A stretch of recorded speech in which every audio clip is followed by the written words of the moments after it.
Hello, and welcome to The Breakdown with Benjamin Nguyen for the week of August 2nd, 2021. A Recall Shasta mailer sent out to voters in District 3 stated that Mary Rickard, quote, doesn't even live in District 3, and claims she actually lives in District 5. This would make her ineligible for election to District 3 Supervisor's seat.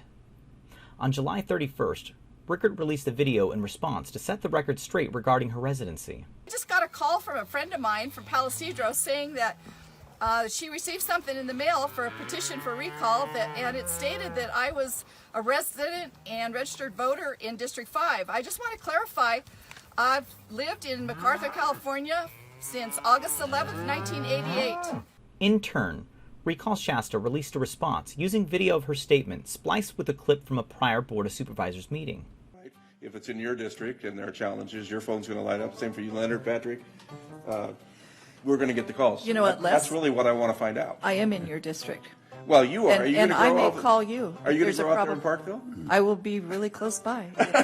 Their attempt to use this as proof that she is not legitimately eligible for a District 3 seat is not a valid claim. The Breakdown has reached out to Supervisor Rickard for comment. She sent this response. MacArthur has been our primary residence since 1988, and that's where I am registered to vote. As cattle ranchers, we utilize ranches in the foothills and mountains for different seasons. We own a ranch near Anderson, which is District 5. Technically, Les Baugh would be my supervisor for that property. We also own property in the city limits of Redding, where Joe Commenti is supervisor. It is possible for an individual to own properties in multiple districts. On Thursday, August 6th, the California Department of Public Health issued an order for workers in healthcare facilities to be fully vaccinated. Staff have until September 30th to complete their vaccinations. The order applies to those who provide services or work in hospitals, nursing facilities, psychiatric hospitals, clinics, and doctors' offices. This is particularly notable in Shasta County, as Recall Shasta's main reason for initiating the recall of the three supervisors, Mary Rickard, Joe Commenti, and Leonard Modi, was due to the state-mandated tier lockdown guidelines. So it's safe to say this will be the main topic of discussion amongst the recallers for some time. I want to talk about the appointment of Sheriff Michael Johnson that took place in the July 27th Shasta County Board of Supervisors meeting. Alyssa McEwen, leader of Recall Shasta, attempted to persuade the board into stopping the appointment of a new sheriff, suggesting that the citizens vote for the sheriff during the regularly scheduled election period. Patrick Jones was supportive of this and stated during the comment period that the law the board was following to fill a vacant sheriff position in a reasonable amount of time doesn't specify what reasonable means. We do not have to appoint. You have not described that a reasonable amount of time is illegal for the next cycle. So the fact of the matter is that we do have an option today, and we do not have to appoint. We can let the cycle go forward. It would seem that he means to assert that he considers it reasonable to wait an entire year to fill the position during the gubernatorial election of June of 2022. During public comment, Alyssa McEwen clearly insinuates that Michael Johnson, who is revered as Anderson's chief of police, could only keep his integrity if he turned down the board's appointment. And Mike Johnson, if he is the man of integrity he is said to be, I humbly suggest that you decline the appointment by this power-drunk Board of Supervisors. You should recognize that his reputation will be at risk by accepting this appointment and insist on earning the position through the regular process of interviewing candidates in a public forum as was done before. However, there was an overwhelming outpouring of support, including District 5 Supervisor Les Baugh's wife, Susie Baugh. I know that he can improve this county, and there isn't a better candidate. So I'm really hoping that you will appoint him today. The board voted in favor of the appointment 4-1, with Jones being the lone dissenting vote. Johnson then made a speech where he stated he wouldn't be beholden to the board, but to the people, and he would work for their vote while serving as the appointed sheriff.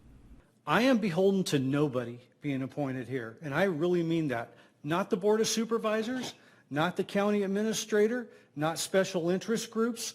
I'm not going to be bought. I am going to make decisions for the greater good of this county. And now, for the breakdown. On August 2nd, both Recall Shasta and Shasta Forward's Financial Recipient Committee campaign statements were released. This is due to the FPPC's financial reporting requirements. Any person, entity, or organization that receives contributions totaling $2,000 or more during a calendar year must report on their finances semi-annually. Looking closer at Recall Shasta's financial campaign statement gives insight into who's funding the recall movement and how their donations are being spent. It shows the total collected amount as of June 30th, 2021 at $136,026. This includes many donations from local businesses, the largest being $10,100 from Little Doke's Custom Backhoe Service, owned by Ronald Doker.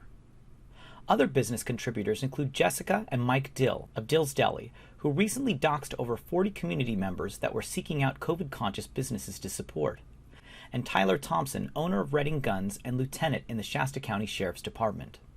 The total spent by Recall Shasta thus far is just over $50,000. The single largest outgoing payment of nearly $9,600 is Jones Ford, owned by Marshall Jones, who co-operates the business with his brother, District 4 Supervisor and recall supporter Patrick Jones. This raises eyebrows due to the vague description of cost of items for fundraisers, and the fact that there's a clear common interest and financial benefit to Patrick Jones. The remaining funds spent appear to be primarily linked to advertisements, legal notices, and literature. That leaves roughly $86,000 available for campaign activities. Shasta Forward has collected a little over $51,000 and has spent $44,000 so far. The largest contributor to Shasta Forward is the Redding Chamber of Commerce with $6,000. I found it notable that, by the end of June, Shasta Forward has spent over $17,000 on legal and consulting fees, while it appears that Recall Shasta has spent under $1,000. The reason I bring this up is it appears as if simple legal mistakes have been causing Recall Shasta problems that could have been avoided by things like proper legal counsel. The biggest one to date was the original notice of intent that didn't include a /S in the public notices. The /S is to indicate that a physical signature is on file. Since it wasn't in the publication, signatures for proponents had to be reacquired and the notice had to be delivered a second time. This might not seem like a big deal, but it was a rather big blow to their campaign. By choosing the April 13th filing date, Recall Shasta had sought to be included in the Gavin Newsom recall election, which is being held on September 14th of this year. The over 2-week delay to their official start of the recall process now makes that impossible. And that's the breakdown for the week of August 2nd, 2021.